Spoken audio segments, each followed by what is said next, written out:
যারা আছেন আল্লাহ রাব্বুল আলামিনের কোরআন শোনার জন্য যারা আসছেন একটু নিবেদিত প্রাণ হয়ে চুপচাপ শোনেন, ইনশাআল্লাহ বাকিটুকু দেখেন আস্তে আস্তে আমাদের কানের সাথেও সয়ে যাবে ইনশাআল্লাহ।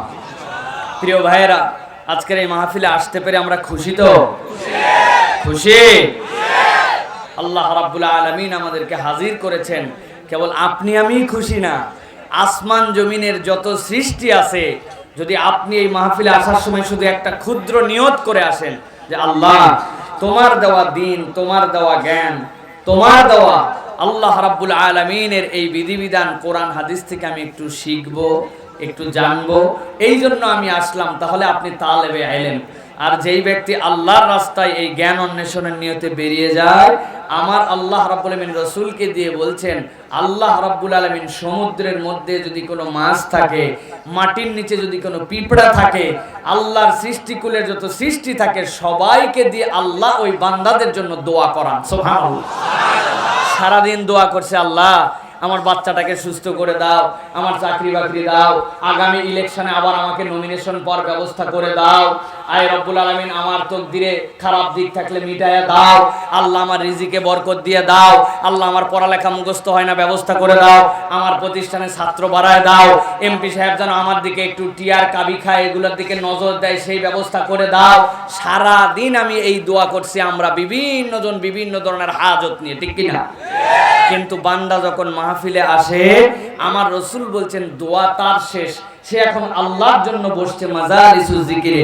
এখন আল্লাহ একদল ফেরেশতা পাঠান, বান্দার দোয়া করা বন্ধ, ফেরেশতারা এখন তাদেরকে ঘিরে ধরে আল্লাহর কাছে দোয়া করে, আল্লাহ এদের কিছু চাই না, শুধু এদেরকে মাফ করে দাও, মাফ করে দাও, মাফ করে দাও, আল্লাহ বান্দাদেরকে মাফ করে দেন। এখন দোয়া করতেছে কে? ফেরেশতা। দোয়া করতেছে কে? বিশ্বাস হয়? বিশ্বাস হয়? আমার রাসূলুল্লাহ সাল্লাল্লাহু আলাইহি ওয়াসাল্লামের কথা অবিশ্বাস করলে ঈমান থাকবে না। ওয়ামা ইয়ানতিকু আনিল হাওয়া ইন হুয়া ইল্লা ওয়াহয়ুন ইউহা। আমার নবী জিহ্বা নড়ায় না। বলেন তো, নবী জিহ্বা নড়ায় না? নড়ায় না? নড়ায়, কিন্তু আল্লাহ বলছেন নড়ায় না। ওয়ামা ইয়ানতিকু, আমার নবী নড়ায় না তার জিহ্বা। ইল্লা দিয়ে আল্লাহ ইস্তেসনা করছেন, হ্যাঁ নড়াই, ইন হুয়া ইল্লা ওয়াহয়ুন ইউহা। আমার আল্লাহ যদি বলে নড়ান তবেই নড়াই, আমার আল্লাহ না বললে আমার নবী নড়ায় না। সুবহানাল্লাহ। সুতরাং যারা হাদিসকে অস্বীকার করতে চায়, ওটি পণ্ডিতি খাতায় একদল আসছে এখন আহলে কোরআন, বলে নবীর হাদিস লাগবে না, এরা টাটকা শয়তান, এরা ঈমান চোর, এদের থেকে সাবধান থাকতে হবে। প্রিয় ভাইয়েরা, এই যে আজকে আমরা আসছি, আল্লাহ রাব্বুল আলামিন আমাদেরকে কবুল করেছেন, সবাই তো খুশি, কিন্তু একজন বেজার, ঠিক কি না? সেটা কে? ইবলিস। কে? ইবলিস। তার মনে কোনো শান্তি নাই, তার টার্গেট হচ্ছে বান্দাদেরকে কিভাবে ঈমানহীন করা যায়। কি করা যায়? শয়তানের মূল টার্গেট বান্দাদেরকে কেমনে ঈমানহীন করা যায়। বান্দা নামাজ পড়ুক, বান্দা রোজা রাখুক, বারে বারে হজ করুক, লম্বা জুব্বা লাগাক, মুখে দাড়ি আনুক, কোনো সমস্যা নাই, কিন্তু ঈমান যদি না থাকে তাহলে শয়তান গেইনার। এই জন্য শয়তানের টার্গেট হচ্ছে কেমনে ঈমান হারানো করা যায়, ঠিক কি না?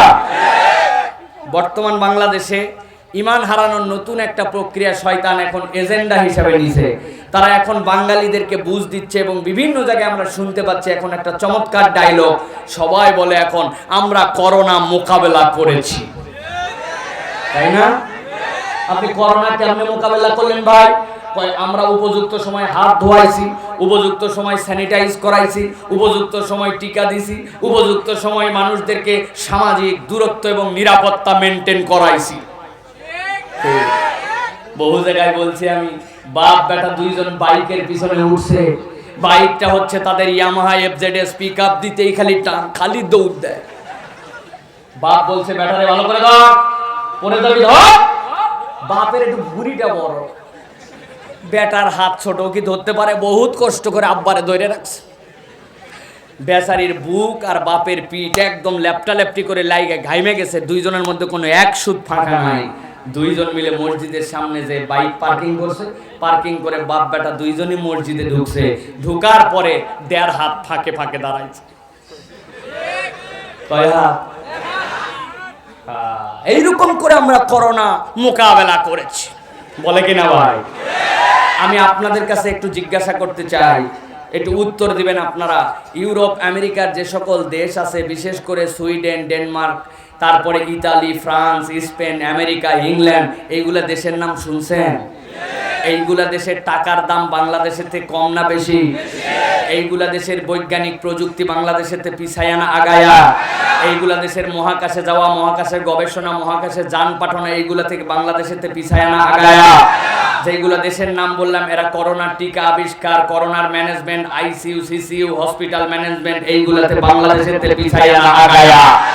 এবার বলেন তো, যেইগুলা দেশ এত কিছুতে আগায়া, বিগত 2 বছরের করোনা মহামারীর সময়ে এইগুলা দেশ করোনার আক্রান্ত এবং মৃতের তালিকায় বাংলাদেশের থেকে পিছায়া না আগায়া?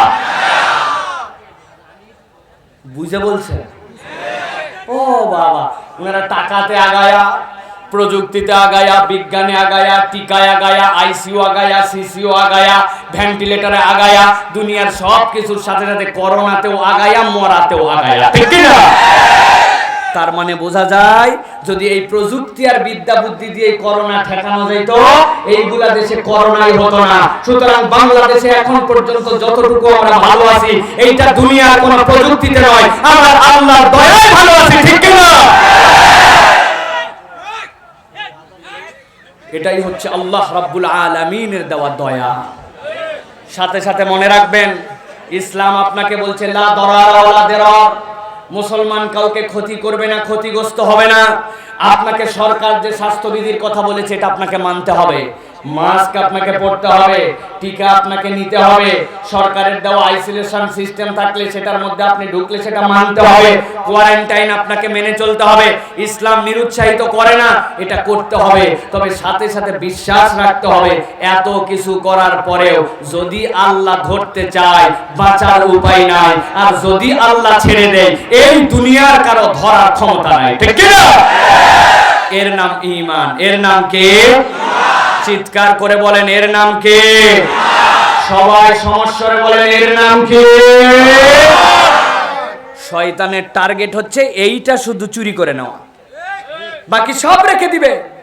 আপনার সব থেকে যাবে, আপনার দাড়ি আছে, টুপি আছে, আপনার দল আছে, আপনার সংগঠন আছে, সব আছে, শুধু ঈমান নিয়ে নিতে পারলে শয়তান গেইনার। এই জন্য শয়তানকে পরাজিত করতে চাইলে সবার আগে আপনার ঈমানকে ঠিক রাখতে হবে, ঠিক কি না? এটা আল্লাহ রাব্বুল আলামিনের নির্দেশনা আপনার আমার জন্য। প্রিয় ভাইয়েরা, বহু জায়গায় উদাহরণ দেই, আমি আপনাদের কাছে আরো একবার বলে রাখি, যাতে উদাহরণটা আপনার মাথার মধ্যে গেঁথে থাকে, এটা ভুলবেন না কখনো। এত বড় একটা হীরার পাত্র, কিসের পাত্র? কত বড়?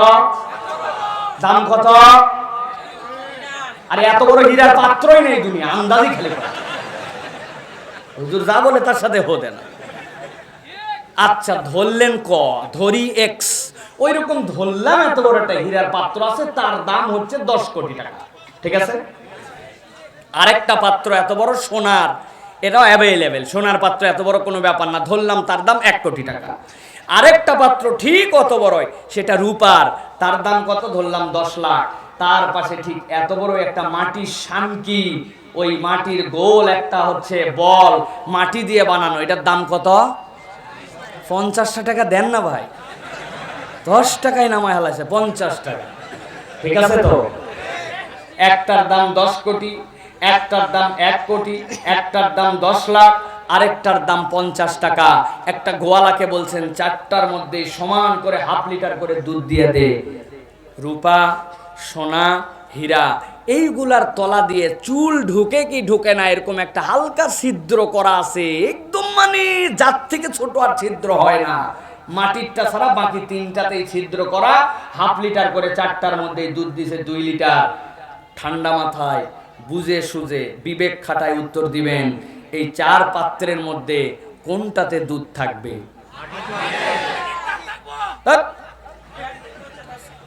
10 কোটি টাকা দাম, টাকার একটা গরম আছে না? পর পর মেলাবার আমি ক্ষমতায় আছি, ক্ষমতার একটা দাপট আছে, যত বড়ই ফুটা হোক আমার পাত্রের দাম 10 কোটি, ওর মধ্যে দুধ থাকাই লাগবে। থাকবে? থাকবে? ভালো করে মনে রাখবেন, ক্ষমতার দাপট, বড়াই, দুনিয়ার কোন রকম বাহাদুরি, দুনিয়ার কোন তাকব্বরি, ফুটানি, এইগুলাতে ইমানের বাস বিচার হয় না। ইমান নিখাত হতে হবে, ইমান নিখাত হতে হবে। যার ঈমান আছে তার দাম আল্লাহর কাছে আছে, ঈমানহীন কারো দাম আল্লাহর কাছে নাই। ঠিক কি না? এইটা ভালো করে মুখস্থ করবেন। এই থামেন, কথা শোনেন, আন্দাজে হইচই করেন না। প্রিয় ভাইয়েরা, এটা কেন বলছি, এত প্রেসার দিয়ে এই কথা এই জন্য বলছি, শয়তানের টার্গেটই হচ্ছে এখন আমাদের থেকে ঈমান চুরি করা। ও কথা দিয়ে ঈমান ভঙ্গ করায় দিবে। আপনারা বলবে বাড়িতে বের হওয়ার সময় বল আল্লাহ রাসূলের নামে চললাম। চিন্তা করছে কত সুন্দর একটা কথা বলছে, আল্লাহ রাসূলের নামে চললে কি সমস্যা? আমার নবী বলছেন সমস্যা আছে, শুধু আল্লাহর নামে চলতে হবে, রাসূলের নামে চলা যাবে না। অনেক ঈমানদার, দাড়িওয়ালা, টুপিওয়ালা, পাঞ্জাবিওয়ালা মুসল্লি, সেও জানে না এতে ঈমান তার ক্ষতি হয়, সে বলে আল্লাহ রাসূলের নামে চললাম। আছে কি না? সারাদিন আল্লাহর জন্য নামাজ পড়ে, কালাম পড়ে, সব করে, বিপদে পড়ছে, বেটার একটু অসুস্থ হয়ে গেছে, সাথে সাথে কাপাসিয়া রওনা দিছে অমুক বাবা দরগা শাহ রহমতুল্লাহ আলাইহির কাছে 1.5 কেজি চালের পোলাও মান্নত দিতে গেছে। আছে না? ও জানে না যে আল্লাহ ছাড়া কারো কাছে চাওয়া যায় না, এখানে গেলে আমার ঈমান চলে যায়, অথচ দাড়িওয়ালা টুপিওয়ালা সুযোগ পাইলে হজেও যাবে। আছে না? এখানে অনেক বাচ্চা কাচ্চা আছে, গলা হাতায় দেখেন, গলার মধ্যে এত বড় একটা তাবিজ ঝুলায় রাখছে, ভিতরে কি লেখা আছে? ইয়া আজরাইলু, ইয়া জিব্রাইলু, ইয়া মিকাইলু, ইয়া হাবালু, ইয়া হাবালু, ইয়া হাবালু। দিয়া টান দিছে, দিয়ে 612, 721, 921। কি রে এটা কি? এইটা হচ্ছে শরীর বন্ধের তাবিজ। আছে না? নামাজও আছে, তাবিজও আছে, নামাজও আছে, ইয়া হাবালু আছে ওর সাথে। এই জন্য বলছিলাম প্রিয় ভাইরা, শয়তানের কোনো টার্গেট নাই। শয়তানের টার্গেট ঈমান কেমনে চুরি করবে, আর মুসলমানের টার্গেট হবে সব হারাতে রাজি, ঈমান হারাতে রাজি নাই। আল্লাহ আমাদেরকে বুঝ দান করবেন, আল্লাহুম্মা আমিন। প্রিয় ভাইয়েরা, আমি বেশি সময় কথা বলবো না, সর্বোচ্চ আর ঘন্টাখানিক হয়তো কথা বলবো ইনশাআল্লাহ। আমি আপনাদের কাছে নির্ধারিত একটি প্রসঙ্গে একটি কথা বলার নিয়ত করেছি আজকে প্রিয় ভাইরা, সেটা হচ্ছে আল্লাহ রাব্বুল আলামিন তার বান্দাদের প্রতি যতগুলো দয়া করেছেন, যতগুলো ইহসান করেছেন, আল্লাহ রাব্বুল আলামিন মানুষের প্রতি যে দয়া করেছেন, আল্লাহ নিজের ভাষায় আল্লাহ বর্ণনা দিয়েছেন মানুষের সবচেয়ে বড় দয়াটা কি জানো বান্দা? আল্লাহ বলছেন আর রহমান আল্লামাল কুরআন খলাকাল ইনসান আল্লামাহুল বায়ান। আল্লাহ বলছেন যেই রহমান কোরআন শিক্ষা দিয়েছেন, সেই রহমান তোমাদের জন্য বলছেন মানুষ সৃষ্টি করার পরে ওই মানুষকে কথা বলার যোগ্যতা দিয়েছেন।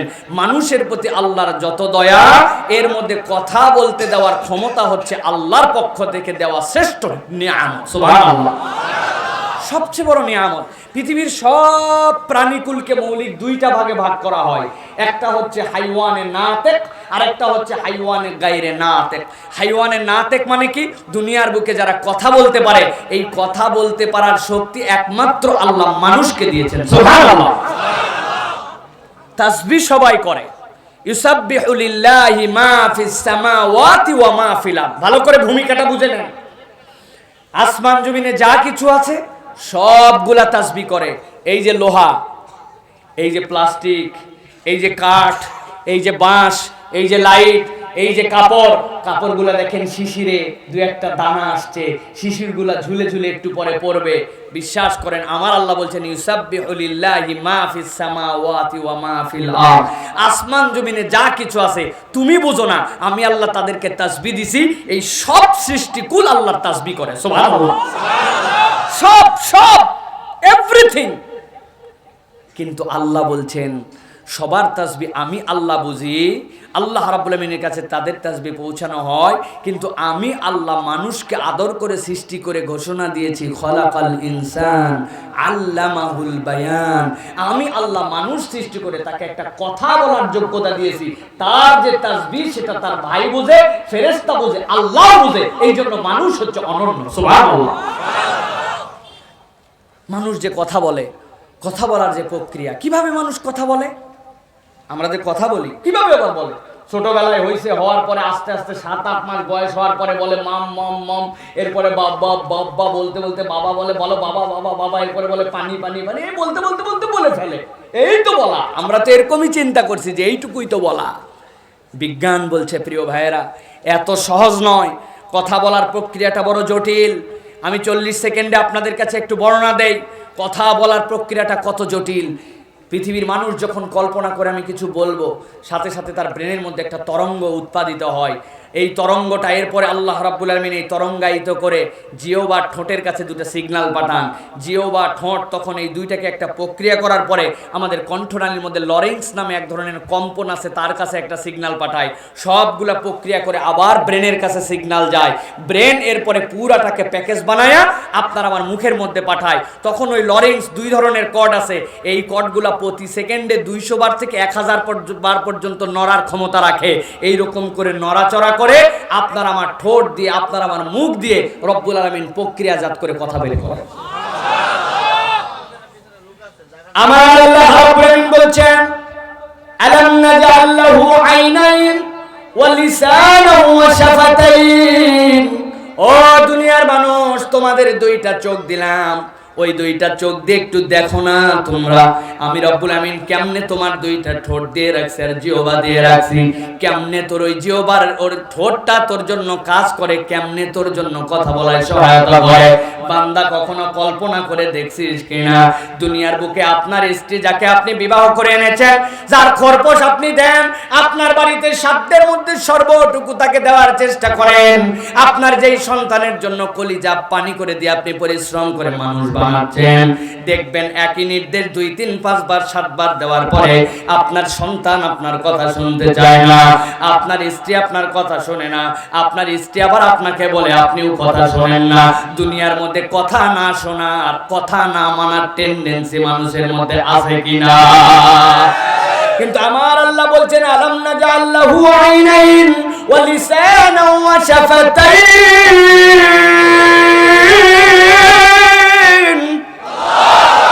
আমার আল্লাহ বলছেন, তুমি কি তাকায় দেখো না তোমার ঠোঁট আর তোমার জিহ্বা আমি রব্বুল আমিন কি অসীম প্রক্রিয়ায় তোমাকে দিলাম, কি তারা দায়িত্বশীল ভূমিকা পালন করছে। আপনার ঠোঁট আপনার জিহ্বা যদি আপনার সাথে বিট্রে করতো কেমন হতো? এই হুজুর অনেক কথা বলে, প্রত্যেকদিন মাহফিলে কথা বলে ঘন্টার পর ঘন্টা। আজকে আমি জিহ্বা বলেছি আর নড়াচড়া করব না, ঠোঁট তুমি যা পারো তাই করো। ব্রেন থেকে সিগন্যাল আসছে, আসার পরে জিহ্বাতে জিহ্বা সাড়া দেয় নাই, কিন্তু সাথে সাথে ঠোঁট থেকে লরেন্স থেকে প্রক্রিয়া হয়ে আবার চলে গেছে। যাওয়ার পরে আপনার জিহ্বা নড়ে না, কিন্তু ঠোঁট নড়ে। আপনার কথা তখন কেমন হতো? কি বলছি বুঝছেন আপনারা? আমি বলছি কাপাসিয়ার লোক কেমন আছেন? পরের দিনে দেখছে, আরে বেটা জিহ্বা আগের দিন তুমি বিট্রে করছো, আজকে ঠোঁট আমি দেখি তুমি জিহ্বা যত নড়ো, আমি আজকে কোনো কথা বলবো না। আজকে আর জিহ্বা নড়ে কিন্তু ঠোঁট নড়ে না। হুজুর ওয়াজ করতেছে,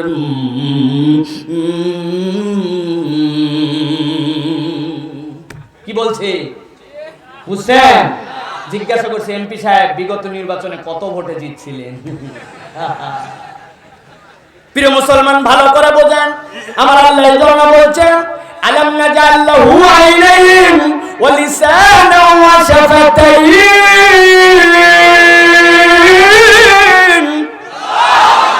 আমার আল্লাহ বলছেন, বান্দা ভালো করে খেয়াল কর, ভালো করে তাকায় দেখ, আমি রব্বুল আমিন তোর জন্য কি চমৎকার করে দুইটা চোখ দিলাম, ভালো করে দেখবি সব। তোর জন্য জিহ্বা দিলাম, ঠোঁট দিলাম, এইগুলা যদি বিশ্লেষণ করিস তোর রবকে চিনতে আর বাকি থাকবে না। বান্দার মাথা অটোমেটিক তার রবের সিজদায় পড়ে যাবে, ঠিক না?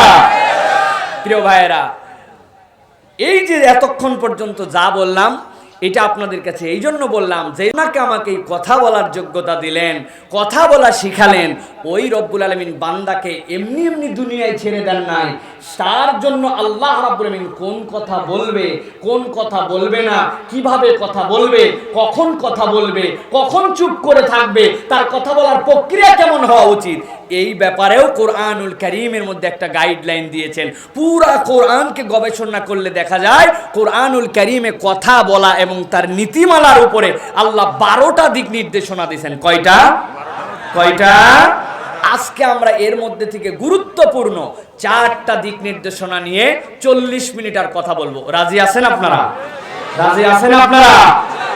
আপনারা কারা কারা রাজি আছেন একটু হাত তুলে আল্লাহকে দেখা। টান টান করে তুলবেন হাত, শক্ত করে 2 হাত তোলেন। এবার তুলছেন 2 হাত? দেখেন তো কাদের কষ্ট হচ্ছে, যাদের কষ্ট হচ্ছে তাদেরকে তুলতে বলবেন না, কষ্ট না হলে তুলবেন। তুলছেন? এবার একটু নড়া দেন হাতটা, দিছেন? এবার হাত দুটো এরকম করেন, করছেন? এবার একটুখানি বন্ধ খোলেন আর বন্ধ করেন, করছেন? এবার আবার হাত দুটো সোজা করেন, এবার বুক বরাবর নিয়ে আসেন এইরকম করে, ঠিক আছে? এবার আমরা একটা তাকবীর দিব, লিল্লাহে তাকবীর, সাথে সাথে আপনারা উপর দিকে আল্লাহু আকবার বলে হাত তুলবেন। পারবেন না ইনশাআল্লাহ? অনেক দোস্তরা বসছে সামনে পিছনে, বন্ধু বান্ধব চিন্তা করছে এই একটা সুযোগ মাহফিলে আজকে পাইলাম, হুজুর বলছে উপর দিকে তুলতে, আমি খবরদার উপর দিকে দিতে হবে। রাজি আছেন তো ইনশাআল্লাহ? যারা রাজি আছেন তারা একটু গলাটা খাকাত দিয়ে নেন। আরে এতগুলা লোক, গলাটা তো ঠিক আছে? দেখে এবার হিম্মত করে একটু তাকবীর দেন দেখি, লিল্লাহে তাকবীর, লিল্লাহে তাকবীর, আল কোরআনের আলো, আল হাদিসের আলো, তোমার নেতা আমার নেতা, তোমার নেতা আমার নেতা, আলেম ওলামা যেখানে, লিল্লাহে তাকবীর। আমার আল্লাহ রাব্বুল আলামিন কথা বলার যে নীতিমালা দিচ্ছেন, আল্লাহ রাব্বুল আলামিন তার পৃথিবীর মানুষের জন্য কথা বলার প্রথম নীতিমালা শেখাচ্ছেন। আল্লাহ সূরা নূরের 61 নম্বর আয়াতের মধ্যে জানাচ্ছেন, ফাইদা দাখালতুম বুয়ুতান ফাসাল্লিমু আলা আনফুসিকুম, ফাসাল্লিমু আলা আনফুসিকুম তাহিয়াতাম মিন ইনদিল্লাহ।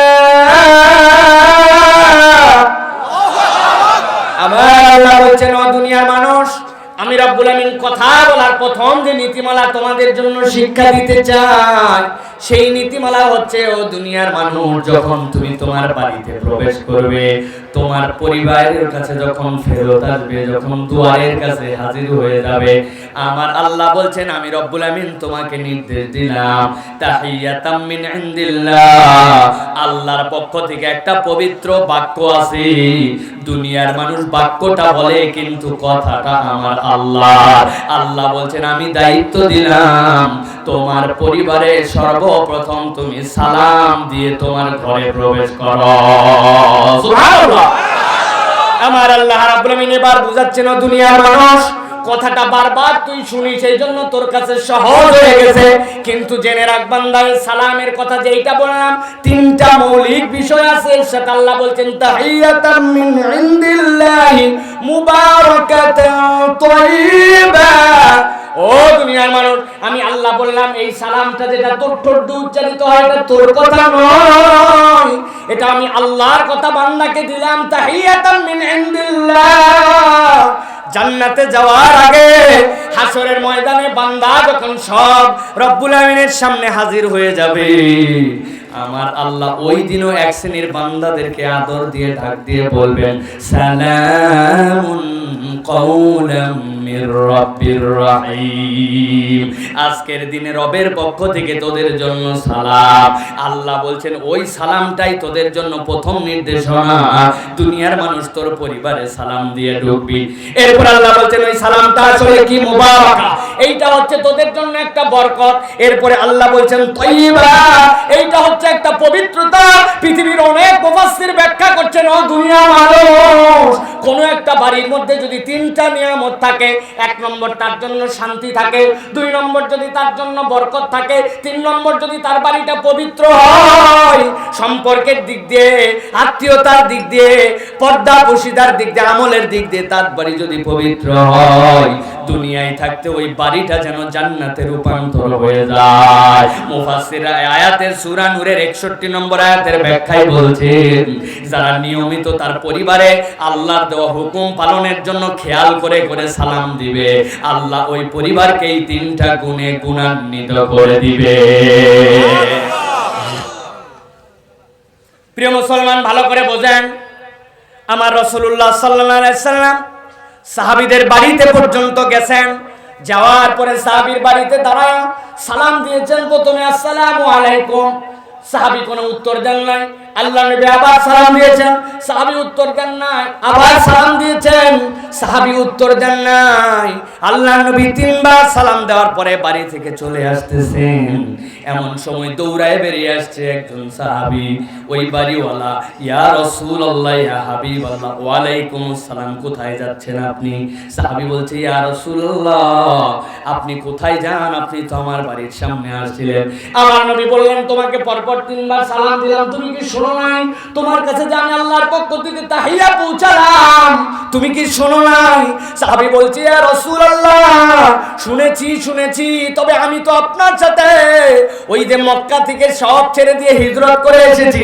আসার পরে আপনি যখন কুবা পল্লীতে ছিলেন, মসজিদে নববী তখনও হয় নাই, আপনি কুবা পল্লীতে অবস্থান করা কালে একটা মসজিদে আসরের নামাজের জন্য দাঁড়াইছিলেন। মক্কায় আমরা দেখতাম আপনাকে, যখন আপনি নামাজের জন্য আল্লাহর কাছে দাঁড়াইতেন, বুদ্ধি করে আপনি একটু দাঁড়াইতেন। কি বুদ্ধি? বলে, ইয়া রাসূলুল্লাহ, আমাদের কিবলা তো ছিল বাইতুল মুকাদ্দাস, আপনি কাবার সামনে নিয়ে এমন ভাবে দাঁড়াইতেন, কাবার সামনে থাকে, বাইতুল মুকাদ্দাসও পাওয়া যায়, এই অ্যাঙ্গেল করে কাবাকে সামনে নিয়ে বাইতুল মুকাদ্দাসের দিকে দাঁড়াইতেন। কিন্তু আপনি যখন মদিনায় আসলেন, মদিনা তো ঠিক উল্টা দিকে, কাবার দিকে ফিরলে বাইতুল মুকাদ্দাস পাওয়া যায় না, বাইতুল মুকাদ্দাসের দিকে ফিরলে কাবার দিক পাওয়া যায় না। আমরা এই জন্য দেখতাম আপনার মনে কষ্ট, আসরের নামাজে আপনার সাথে ছিলাম, আপনি এটা কোনোদিন ভাষায় প্রকাশ করেন নাই, কিন্তু আসমানের দিকে কি যেন একটা আকর্ষণে আপনি মাঝে মাঝে তাকাইতেন। আল্লাহ রাব্বুল আমিন সাথে সাথে আয়াত অবতীর্ণ করলেন, কদ নারা তাকাল্লুবা ওয়াজহিক, হে আল্লাহর রাসূল, আমার হাবিব, আপনার মুখ দিয়ে উচ্চারণ করতে হয় নাই, আপনার মাথা নড়ানো আর আসমানের দিকে তাকানো আপনার অন্তরের কামনা। ওই কিবলাটা যদি বাইতুল মুকাদ্দাসের দিকে না হয়ে যদি কাবার দিকে হইতো, আল্লাহ এই তামান্না আপনার ঠোঁটে আসার আগে কবুল করেছেন। আল্লাহ নির্দেশ দিয়েছেন, দিক ফিরান। আল্লাহ নবী 2 রাকাত নামাজ পড়েছেন বাইতুল মুকাদ্দাসের দিকে, বাকি 2 রাকাত কাবার দিকে। আল্লাহু আকবার। ইয়া রাসূলুল্লাহ, আপনার যে এই যে 2 রাকাত নামাজ, এটা তো আপনি দোয়া করে কিবলা চেঞ্জ করেন নাই, আপনার অন্তরের তামান্না কবুল হয়ে গেছে। সেই মানুষটা আমার বাড়ির সামনে এসে বলে, আসসালামু আলাইকুম, আমি জানি এই দোয়া আল্লাহর নবীর কবুল হবে, এই জন্য ইয়া রাসূলুল্লাহ, আমি যদি প্রথমবারে উত্তর দিয়ে দিতাম, দ্বিতীয় সালাম পাইতাম না, দ্বিতীয়বারে উত্তর দিয়ে দিলে তৃতীয় সালাম পাইতাম না, আমাকে maaf করবেন ইয়া রাসূলুল্লাহ, আপনার দোয়া পাওয়ার জন্য আমি 3 বার সালাম নিয়েছি। আল্লাহু আকবার। আমার আল্লাহ রাব্বুল আমিন এই জন্য বলছেন, ফাইদা দাখালতুম বুয়ুতান ফাসাল্লিমু আলা আনফুসিকুম তাহিয়াতাম মিন ইনদিল্লাহ।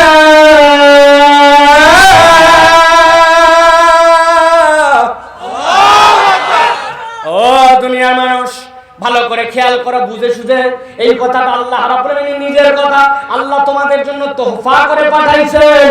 তুমি যখন এই প্রক্রিয়ায় তোমার পরিবারকে সালাম দিবে, 3টা নিয়ামতের মালিক হইলে, সাথে আমি রব্বুল আমিন যে বললাম, খলাকাল ইনসান আল্লামাহুল বায়ান, আমি যে তোরে জবান শিক্ষা দিয়েছি, তোর জবানের প্রথম হকটা আল্লাহ দেওয়া বর্ণনা মতে আদায় হয়ে যাবে। সুবহানাল্লাহ। আল্লাহর নবীর সাহাবীরা বসে আছেন, নবীজির সামনে তো সবগুলা আশ্চর্যজনক ভাবে বসে থাকতেন। আল্লাহর নবী মুখ দিয়ে যদি থুতু ফেলে দিতেন, তারা কামড়া কামড়ি করে আল্লাহর নবীর থুতুর পানি নিয়ে নিতেন। আল্লাহর নবী ওযু করছেন বরকতের জন্য, আল্লাহর নবীর ওযুর পানি নিয়ে কামড়া কামড়ি করতেন, কলিজাগুলা লাগলে কেটে কেটে তারা আল্লাহর নবীর জন্য জমা দিয়ে দিতেন। এমন পাগলের মতো নবীকে ভালোবাসেন। আল্লাহর নবী সাল্লাল্লাহু আলাইহি সাল্লাম বৈঠক শেষ যখন লাগে তখন চিনে, পরে চিনে না দুনিয়ার তবিয়ত, কিন্তু আমার নবী চিনতেন, কেমন জানেন নাকি? দেখেন তো পৃথিবীর কোন নেতার সাথে মিলাতে পারেন কিনা? আমার নবী সাল্লাল্লাহু আলাইহি সাল্লাম মেরাজে চলে গেছেন, সবাই জানেন, কিন্তু এইভাবে বিশ্লেষণটা পড়েছেন কিনা? আমার নবী মেরাজ থেকে দুনিয়ায় আসলেন, আসার পরে বেলালকে ডাক দিলেন, ও বেলাল, আমার কাছে আসো তো ইয়া রাসূলুল্লাহ। কি বিষয়? বলে, বেলাল বলো তো তোমার দুনিয়ায় কি আমল আছে? বলি, ইয়া রাসূলুল্লাহ, আপনি যা বলছেন তার বাইরে আমি বেলাল আবার কি আমল করব? আপনি যা বলেন তাই করি, আপনি যা নিষেধ করেন তার থেকে দূরে থাকি। না বেলাল, না, তোমার কোনো একটা বিশেষ আমল আছে, হযরতে বেলাল বলেন, কেন জিজ্ঞাসা করছেন ইয়া রাসূলুল্লাহ এই কথা? বলে, বেলাল, আমাকে আল্লাহ মেরাজে যখন জান্নাত ঘোরাচ্ছিলেন, আমি জান্নাতের মধ্যে যখন চলছি, তখন দেখি আমার বেলাল হাঁটার সময় খরমে যেরকম শব্দ হয়, বেলালের খরমের শব্দটা জান্নাতে আমি মুহাম্মদ শুনেছি। কোন সাহাবীর খরমের শব্দ কেমন সেটাও আমার নবী জানতেন। তাহলে কতটুকু তাদের সাথে কানেক্টেড ছিলেন। সাইয়েদিনা বেলাল বলেন, ইয়া রাসূলুল্লাহ, এইটা আমার আমল কিনা আলাদা জানি না, তবে ইয়া রাসূলুল্লাহ আমার কাছে খুব ভালো লাগে যখনই আমি ওযু করি সাথে সাথে নিয়ত করি, হায় রে কি আমি নাপাক মানুষ ছিলাম, আল্লাহ আমারে কি এক প্রক্রিয়া শিক্ষা দিলেন। দুইটা হাত ধুলাম, মুখ ধুলাম, কোনই সহ ধুলাম, মাথাটা একটু মসেও করলাম, পাটা ধুয়ে ফেললাম, আমি পবিত্র হয়ে গেলাম, আমার গুনাহগুলো ঝরে গেল। এর কৃতজ্ঞতায় আমি ওযু করার সাথে সাথে 2 রাকাত নামাজ পড়ি। ইয়া রাসূলুল্লাহ, এইটা কি আমার আলাদা কোনো আমল কিনা জানি না। আমার নবী বললেন, তোমার এই আমল আমার আল্লাহ এত পছন্দ করে, এই কারণে দুনিয়ায় বেলাল থাকতে জান্নাতে তার খরমের শব্দ শোনা যায়। রাসূলুল্লাহ সাল্লাল্লাহু আলাইহি সাল্লাম তাহলে সাহাবীদেরকে কেমন চিনতেন? নবীজির কাছ থেকে বৈঠক থেকে উঠে চলে গেছে, ইয়া রাসূলুল্লাহ, ইয়া হাবিবাল্লাহ, আপনার কাছে আবার আসছি কেন? একটু আগেই তো গেলে। বলে, ইয়া রাসূলুল্লাহ, আমরা মুনাফিক হয়ে গেছি, আমরা নেফাকের মধ্যে চলে গেছি। বলে, কি আশ্চর্য কথা, কেমনে তোমরা মুনাফিক হইলে? বলে, ইয়া রাসূলুল্লাহ, আপনার কাছে যত সময় থাকে ঈমানের টকবক থাকে আমাদের অবস্থা, আমাদের সবকিছু বিলীন করে দিব আল্লাহর জন্য, এরকম কুরবানের হালতে থাকি। কিন্তু যেই না আপনার কাছ থেকে চলে যায়, আমাদের মনগুলা কেমন যেন বাঁকা বাঁকা হয়ে যায়, ইসলাম থেকে একটু দূরে সরে যেতে চাই। তাহলে আপনার কাছে থাকার এক হালত, আর আপনার থেকে দূরে গেলে এক হালত, এইটা তো নেফাকের হালত। আমার নবী বললেন, না না না, ও আমার সাহাবীরা, এইটা নেফাকি নয়, বরং আমার সামনে থাকতে তোমাদের যে হালত থাকে, ওই হালতটা যদি 24 ঘন্টা কোনো এক বেলা পুরা দিন চলতো, আসমানের ফেরেশতা সহ্য করতে পারতো না, তোমাদের কাছে আসমানের ফেরেশতা নেমে নেমে হাত দিয়া মুসাহাবা করত। আমার নবী বললেন, আজকে আমি আসি থাকবো না, আমার রফিকুল উলা রব্বুল আলামিনের সাথে আমি সাক্ষাতে চলে যাব, কিন্তু কিয়ামত পর্যন্ত আমার উম্মতের জন্য বলে গেলাম, শয়তান তোদের অন্তরে যখন বক্রতা তৈরি করে দিবে, শয়তান যখন তোদের অন্তরের মধ্যে এক ভাইয়ের সাথে আরেক ভাই দূরত্ব তৈরি করবে, তোরে আল্লাহর পথে চলা অবস্থা থেকে শয়তান মাঝে মাঝে তোরে খোঁচা দিয়ে দিয়া দূরে সরাইতে যাবে, 2 ভাইয়ের মধ্যে সম্পর্কের অবনতি ঘটাতে থাকবে। আমি রাসূল তো থাকবো না, কিন্তু প্রেসক্রিপশন করা থাকলো কিয়ামত পর্যন্ত, আফসুস সালাম বাইনাকুম, তোমরা নিজেদের মধ্যে সালাম বিনিময় করো, আল্লাহ তোমাদের বাঁকা অন্তরগুলোকে সোজা বানায়া দিবে। আমার আল্লাহ রাব্বুল আলামিন বলছেন, কাযালিকা ইউবাইয়িনুল্লাহু লাকুমুল আয়াতি লাআল্লাকুম তাকিলুন।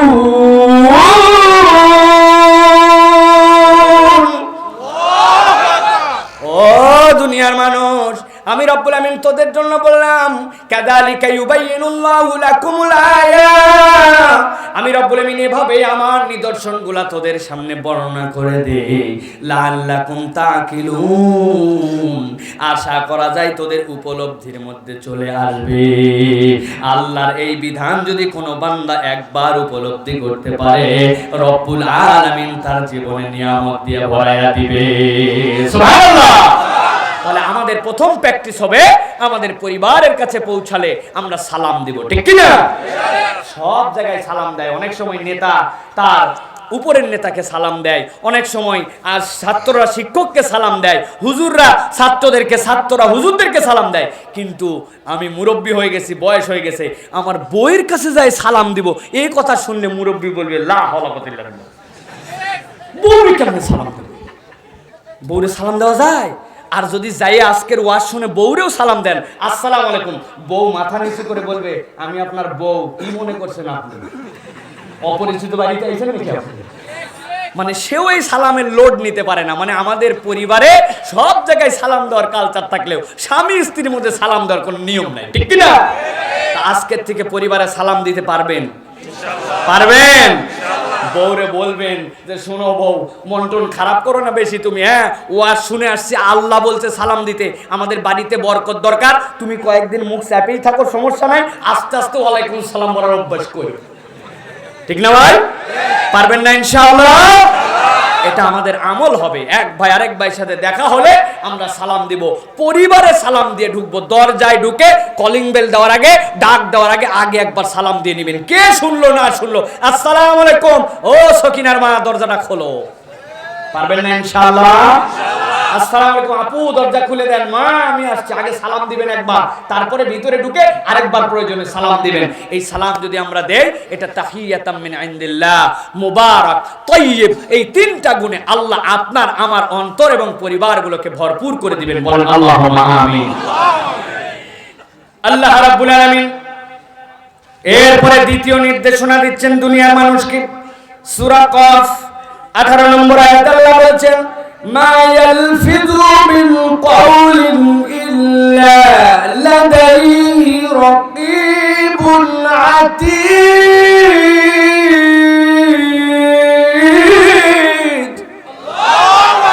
আমার আল্লাহ রাব্বুল আলামিন বলেছেন, দুনিয়ার মানুষ, 2 নম্বর তোমার জন্য যেই জবান আমি দিলাম, খলাকাল ইনসান আল্লামাহুল বায়ান, আমি যে রহমান, ওই রহমানের ওয়াকফের উপরে আসছে, রহমানের সাথে আতেফা হয়ে গেছে। আল্লাহ যে রহমান তিনি খলাকাল ইনসান, আল্লাহ যে রহমান তিনি আল্লামাহুল বায়ান। আমার আল্লাহ বলছেন তোমাদের জন্য 2 নম্বর দিক নির্দেশনা আল্লাহর পক্ষ থেকে, মা ইয়ালফিযু মিন কওলিন ইল্লা লাদাইহি রাকীবুন আতীদ। বান্দা মুখ দিয়ে যা বলবি ভেবে চিন্তে কথা বলবি, তোর মুখ দিয়ে যা বের হয় সবগুলা আল্লাহ অতি তৎপরতার সাথে সংরক্ষণ করার ক্ষমতা রাখে। 4টা মুফাসসির 4টা আলাদা আলাদা গ্রন্থে বলতেছেন, দুনিয়ার মানুষ শোনো, আমার আল্লাহ যদি আয়াতে কারিমায় বলতেন মা ইয়ালফিযু মিন কওলিন ইল্লা লাদাইহি রাকীব,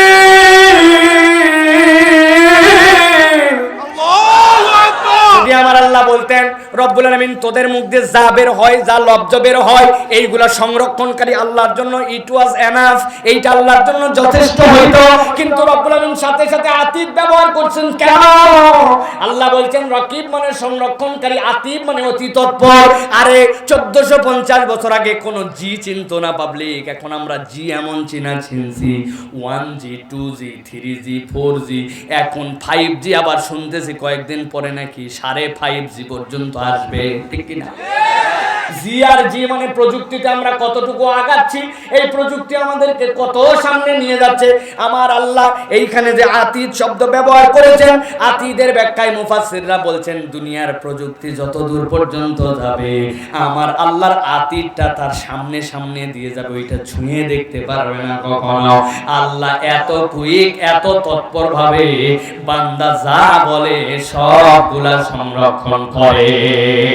আল্লাহু আকবার। যেহেতু আল্লাহ সংরক্ষণ করেন, তার মানে আল্লাহর নির্দেশনা কি? তার মানে আল্লাহর নির্দেশনা, কথা বলার ক্ষমতা আছে বলে যা ইচ্ছা তাই বলো না, ইচ্ছা মতো মিথ্যা প্রতিশ্রুতি দিও না, মুখ দিয়ে গীবত গিল্লা করো না, পরনিন্দা পরচর্চা করো না। আমার আল্লাহ যা বলতে নিষেধ করেছেন তা বলো না, আবার আমার আল্লাহ যা বলতে বলেছেন ভয়ে ভয়ে চুপ করে উঠে গোলা। মুখ বড় ভয়ঙ্কর আমাদের জন্য। অনেক অপরাধ আছে আপনি করবেন, মানুষ সাধারণভাবে সেইটাকে অনেক সময় মেনে নিতে পারে। কোনো একজনের 2টা ঠাস ঠাস করে থাপ্পড় দিয়েছেন, কিছুদিন পরে ভুলে গেছে, কিন্তু আপনি কথা দিয়ে যদি তার একটা কষ্ট দিয়ে দেন, দুনিয়ার বুকে এই রকম হতে পারে মরার আগের দিন পর্যন্ত আপনার কথার দেওয়া আঘাত ভুলতে পারে না। ঠিক না? আপনি যে মার দিয়েছেন ওটা পাছায় লাগছে, গালে লাগছে, কিন্তু কথাটা লাগছে অন্তরে। ঠিক কিনা? এই জন্য কথা মেপে বলতে হবে। কথার জন্য মানুষ অপদস্থ হয়, যারা অতি কথা মাঝে মাঝে বলে, আমার আল্লাহ আবার মাঝে মাঝে একটু ধাক্কাও দেয়। ইসলাম নিয়ে কথা বললাম, মুসলমানদেরকে নিয়ে কথা বললাম, আলেম ওলামাকে ডিবেটের জন্য ডাকলো, চ্যালেঞ্জ করলো, ফটর ফটর করলো, দলকে আবার বগলের নিচে রাখছিল, মনে করছে দল বোধহয় আমার পক্ষে আছে। আমার আল্লাহ রাব্বুল আলামিন কি করলেন? এইগুলা ঘটনা অনেক দিন ধরে চলে, কিছুই হয় না। বিগত 2 বছর আগের 2 মিনিট 17 সেকেন্ডের ছোট্ট একটু ক্লিপ, এইগুলার সাথে কোনো সম্পর্ক নাই। আল্লাহ একটু বাস্ট করাই দিলেন। দেওয়ার পরে রব্বুল আলামিন প্রথমে দল থেকে নামালেন, এরপরে পদ থেকে নামালেন, এরপরে নিজে উপযাজক হয়ে দেশ থেকে বের হলো। ওইখানে লাত্তি খাই, সেইখানে লাত্তি খাই, আবার ফেরত আসতে, আসার পরে সাংবাদিক হারকিন লাগায় রাখছে, খুঁজে পায় না কোথায় আছে। আমার আল্লাহ রাব্বুল আলামিন বলছেন, মা ইয়ালফিযু মিন কওলিন ইল্লা লাদাইহি রাকীবুন আতীদ।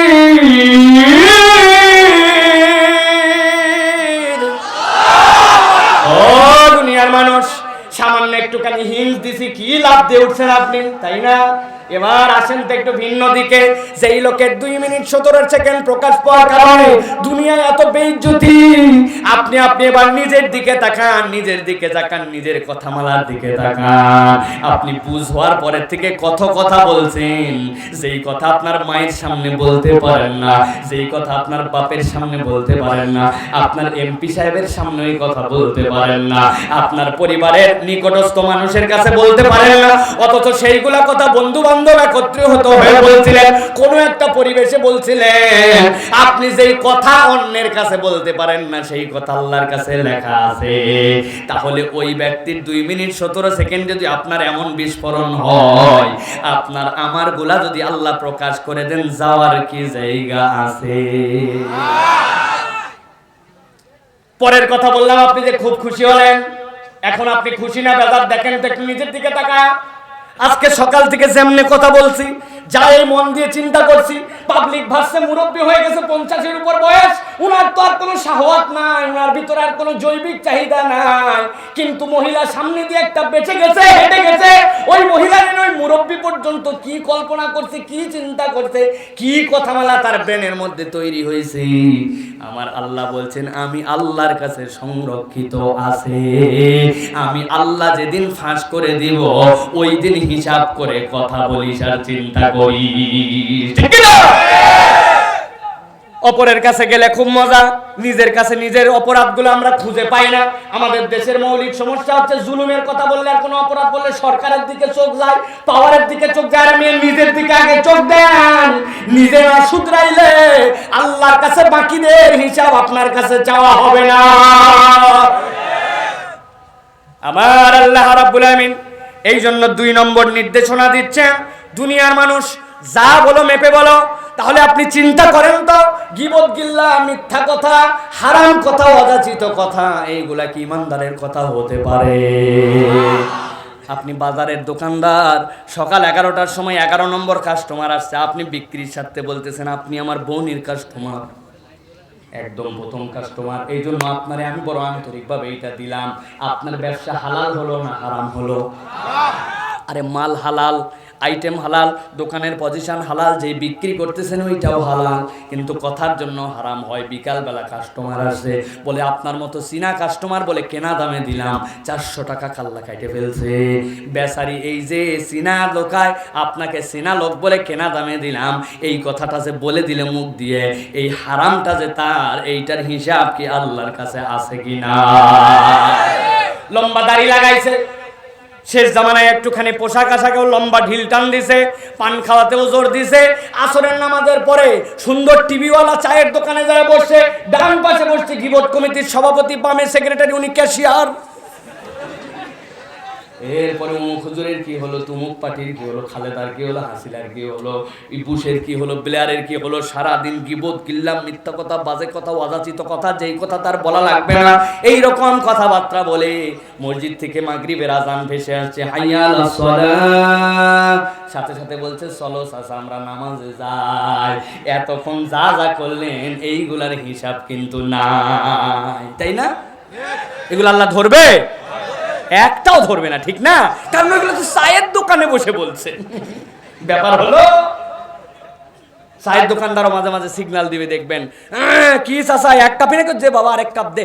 আসলে ঘটনা কি, মানে সিনেমা তখনও শেষ হয়নি, এখন ওই সিনেমা চলতেছে, এখন লজ্জায় বেচারি এক কাপ চা খাচ্ছে 17 মিনিট ধরে। চায়ের দোকানদারও বলছে এতক্ষণ লাগে নাকি, বাধ্য হয়ে আরেক কাপ চা খায়, তাও ছবির থেকে উঠে যায় না। এরকম লোকজনও আমাদের সমাজের মধ্যে আছে, চায়ের দোকানে এরকম সময় নষ্ট করে, আছে কিনা?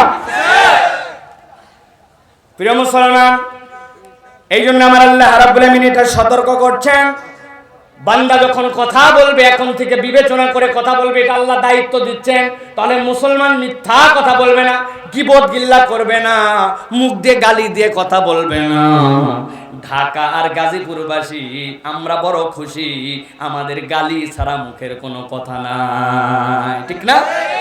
ভাই হুজুর আমার পোলা লেগে দোয়া করবেন, হালার পোলায় কথা শুনবার চায় না।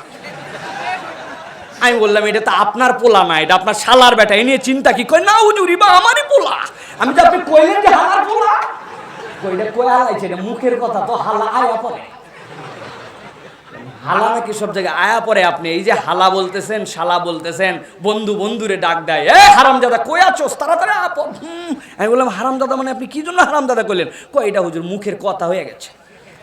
দোকানে পাঠায়, দাদা নাতিরে পাঠায়, কই হারামজাদা যা একটা গুল নিয়ে আয়। আমি বললাম চাচা, ও চাচা আপনি কি ওই আপনার ছেলে যে এইটা একটা আকাম করে বের করছে আপনি জানেন? কয় তার মানে কি বলতে চাও তুমি? আপনি তো বললেন হারামজাদা, হারামজাদা মানে তো তার বাপের ঠিক নাই। কয় না রে বেকুব, এইটা আমি মজা করে ডাক দিছি। চিন্তা করছেন আমাদের অবস্থা? আমরা এই যে মানুষের সাথে গালি দিয়ে কথা বলি, বাজে কথা বলি, আলাপ পেড়ে আমরা অনেক সময় মুখ দিয়ে গালি আওড়াই, এইগুলা ইসলামী শরীয়তে আল্লাহ রাব্বুল আলামিনের নির্দেশনা। যেই আল্লাহ তোমার এই সকল সৃষ্টির মধ্যে অনন্য করলেন, খলাকাল ইনসান আল্লামাহুল বায়ান, ওই আল্লাহ বলতেন হিসাব পাই পাই করে রাখা হবে, তোমার মুখের ব্যবহার ঠিক করে করো, ঠিক কি না? রাজি আছেন মুসলমান? ওয়াজ বাড়ি যাবে না এখানে থাকবে? যাবে ইনশাআল্লাহ। এবার চলেন, আমার আল্লাহ রাব্বুল আলামিন 3 নম্বর নির্দেশনা দিচ্ছেন। এই নির্দেশনাটা বড় নির্দেশনা। এই নির্দেশনার অধীনে রব্বুল আমিন 4টা নির্দেশনা রেখেছেন। আমাদের আলোচনার শেষের দিকে একবারে ভালো করে গভীর মনোযোগে বুঝেন। আল্লাহ বলছেন ওয়া ইয আখাযনা মিসাকা বানি ইসরাঈল। আল্লাহ রাব্বুল আমিন বলছেন, ও দুনিয়ার মানুষ, কোরআনুল কারীমের মধ্যে তোমাদের জন্য আয়াতটা উপস্থাপন করে দিলাম, কিয়ামত পর্যন্ত এটা থাকবে। আমি আল্লাহ বললাম ওয়া ইয আখাযনা মিসাকা বানি ইসরাঈল। আল্লাহু আকবার। আমার আল্লাহ রাব্বুল আমিন বলছেন, আমি যখন বনি ইসরাঈলদের কাছ থেকে ওয়াদা নিলাম, ভালো করে একটুখানি বোঝেন 5 মিনিট। বনি ইসরাঈল নাম শুনছেন? আপনি যদি কোরআন বুঝতে চান, বনি ইসরাইল না বুঝলে আপনার কোরআন বোঝা হবে না। কোরআনের পাতায় পাতায় সূরায় সূরায় বনি ইসরাইল আর বনি ইসরাইল। বলেন তো বনি ইসরাইলের নবীর নাম কি? কি নাম? মুসা আলাইহিস সালাম। উনি কি নরম নবী না গরম? ওরে বাবা রে বাবা, খালি গরম না। আপনারে আমি ডাক দিব, এদিকে আসেন ভাই, 1000 খানিক টাকা দিব আপনারে, আপনি আমার গালের মধ্যে একটা থাপ্পড় দিয়ে 2টা দাঁত ফালাই দিবেন। আরে ডায়লগ তো মারেন, থাপড়ায় দাঁত ফালাই দিব, এত সোজা না। আল্লাহ দাঁত বড় মজবুত করে বানাইছেন, কিন্তু আপনি হয়তোবা নরমাল দাঁতে, নরবরা দাঁতে থাপ্পড় দিলে 1-2টা দাঁত উঠে যেতেও পারে। আপনি থাপ্পড় দিলে গালের মধ্যে দাগ বসে যেতে পারে। সর্বোচ্চ কান বরাবর থাপ্পড় দিলে কান ঝিঁঝি লেগে যেতে পারে, আপনি কানে শুনতে নাও পারেন। কিন্তু এক থাপ্পড় একটাকে দুনিয়ার থেকে বিদায় করা এত সোজা কাম না। এটা এমনি এমনি বলতেছি না, পৃথিবীতে একটা প্রতিযোগিতা আছে থাপ্পড় মারা। ওরে আল্লাহ, ওই থাপ্পড় আবার কিভাবে মাপে? ম্যাপে দেখছি একজন থাপ্পড় দিচ্ছে 262 কেজি ওজন, ও এরকম করে নড়ে আবার সোজা। তখন বুঝলাম আসলে থাপ্পড় দিয়ে মানুষ মারে, এর চেয়ে কঠিন কাজই নাই। মুসা আলাইহিস সালাম বাবুরসি বেয়াদবি করছে, ঠাস করে দিয়েছে, জায়গায় নাই। কিরম পাওয়ারফুল নবী মুসা আলাইহিস সালাম, ভালো করে বোঝেন। এই বনি ইসরাইল পৃথিবীর সবচেয়ে নির্যাতিত সম্প্রদায়। বনি ইসরাইলের ছেলেদেরকে মেরে ফেলা হতো, নারীদেরকে ইচ্ছা মতো ব্যবহার করা হতো। বনি ইসরাইল যুগের পরে যে নির্যাতিত ফেরাউনের কবলে ছিল, ওই বনি ইসরাইলের কাছে মূসা আলাইহিস সালামকে আল্লাহ প্রেরণ করলেন। মূসাকে কখনো বলে জাদুকর, যেহেতু তার লাঠির একটা পাওয়ার আছে। মূসাকে চ্যালেঞ্জ দিল, মূসা আজকে খেলা ফাইনাল হবে, তোমার জাদুর শক্তি বেশি না আমার। মূসা আলাইহিস সালামকে আল্লাহ ওহী করে দিলেন, একসেপ্ট করে নেন। মূসা আলাইহিস সালাম একসেপ্ট করে নিলেন। বনি ইসরাইলের পক্ষ থেকে মূসা আলাইহিস সালাম ওই জাদুর খেলায় যাবেন। ফেরাউন 3 মাস সময় নিয়ে কয়েক শত জাদুকর ম্যানেজ করছে। ঘটনা শোনাচ্ছি না, ভালো করে বোঝেন, আয়াতের ব্যাকগ্রাউন্ড বোঝার জন্য এটা জানার দরকার আছে। 300-400 বনি ইসরাইলের মধ্যে 300-400 ফেরাউন তার বিভিন্ন জায়গা থেকে বড় বড় জাদুকর আনছে। আনার পরে মুসার সাথে লাগাই দিলে তো হবে না, পরীক্ষা নিতে হবে। একের পর এক পরীক্ষা নেয়, পরীক্ষা নিয়ে সবগুলা রিজার্ভ রাখছে। তাফসিরের মধ্যে বলছে 70 জনের মাঠে নামাই দিছে। যেই না 70 জন মাঠে নামছে, নামার আগ মুহূর্তে সবগুলা আবার ফেরাউনের কাছে আসছে। অনেক পরীক্ষা নিরীক্ষা করে তো মুসার বিপক্ষে নামাচ্ছেন। আপনার কাছে আগে বলে নেই, দুনিয়ার মানুষের চরিত্র কাজ শেষ হয়ে গেলে আর খবর নাই। হুজুরের আগে তোয়াজ, বাপরে বাপ কি করবে আর না করবে, কোথায় শোয়াবে কোথায় বসাবে, ও আর শেষ। আর হুজুর কমিটির লোক খুঁজে পায় না, হয় কি না? আমাদের দেশে হয় না এরকম, কিন্তু 2-1 জায়গায় এরকম হয়। ভালো করে খেয়াল করেন। ফেরাউনের জাদুকররা এসে বলল, যদি আমরা জিতে যাই কি দিবে আগে বলে নাও। ফেরাউন বলল, আমার মন্ত্রী পরিষদ বড় করব, যত টাউট পাট তোমরা আছো সব আমার পাশে রাখবো। আমার কথা নয়, কোরআনের কথা। আল্লাহ রাব্বুল আমিন উল্লেখ করেছেন কোরআনের মধ্যে। মূসা আলাইহিস সালামের বিপক্ষে ওই 70 জন মাঠের মধ্যে আসলো, জিজ্ঞাসা করলো কে আগে নিক্ষেপ করবে। মূসা আলাইহিস সালাম আল্লাহর পক্ষ থেকে নির্দেশ দিয়ে বললেন, তোমরা আগে নিক্ষেপ করো। 70 জন জাদু নিক্ষেপ করতে শুরু করে দিল। এক একজন লম্বা লম্বা দড়ি ফেলে, গাছ ফেলে, বাঁশ ফেলে, সবগুলা সাপ হয়ে যায়। এক একটা সাপ এমন সাইজ ধারণ করে, আশপাশে যারা জাদু খেলা দেখতে এসেছিল ওদের পিলাতে আর জান নাই। আমার আল্লাহ বলছেন মুসা একটু ভয় পাইছে, মুসা তো মানুষ। আমার আল্লাহ বলছেন মুসা ভয় পাবেন না, ওদের যেইগুলা দেখতেছেন সাপ হয়ে ঘোরাফেরা করে, আমি আল্লাহ তো জানি এগুলো একটাও সাপ হয় নাই। দড়ি আছে, গাছে আছে। কি হয়েছে তাহলে? ওই চোখের উপর দিয়ে তারা একটা প্রলেপ দিয়েছে, আস্তরণ দিয়েছে, সেইটাই জাদু সেহের। ওইটার কারণে যা আছে তাই আছে, কিন্তু চোখের সামনে ওই জাপসা পর্দা পড়ার কারণে ওই মানুষগুলা ভুল করে তাদেরকে সাপ দেখে, ভুল করে লাঠি গুলাকে বড় বড় অজগর দেখে। আপনাদের এলাকায় ছিল কিনা জানি না। আগে আমরা দেখেছি আমাদের গ্রামের দিকে ঈদের দিনে লম্বা একটা বাঁশের মাথার মধ্যে এরকম করে সুন্দর করে খড় দিয়ে লাগানোর পরে বেলুনওয়ালারা ওর মধ্যে ঘূর্ণি, ওর মধ্যে বেলুন, ওর মধ্যে নানান ধরনের রং বেরঙের চশমা বিক্রি করতো। দেখছেন আপনারা? বেলুনওয়ালা তার চশমার ডিক্লার দিবে, ডাক দিবে। এখন সারাদিন কি বেলুন ফুকানো যায় কিনা? সারাদিন বাঁশি ফুকানো যায় না। এই জন্য দেখতাম বুদ্ধি করছে সে, যেই বেলুন ফু দিলে পো করে শব্দ হয়, ওইটার বেলুনের ভিতর থেকে বের করছে বাঁশি, বের করে উল্টা করে লাগাইছে, লাগায় মাথার দিকে একটা বেলুন দিছে, দিয়ে বেলুন এত বড় ফুলাইছে। ফুলানোর পরে এরকম করে ছেড়ে দিয়ে রাখে। এখন যতক্ষণ হাওয়া বের হয় আর বেলুন আলারে পো দিয়ে বাঁশি বাজান লাগে না, এখন হাওয়া বের হয় আর পো।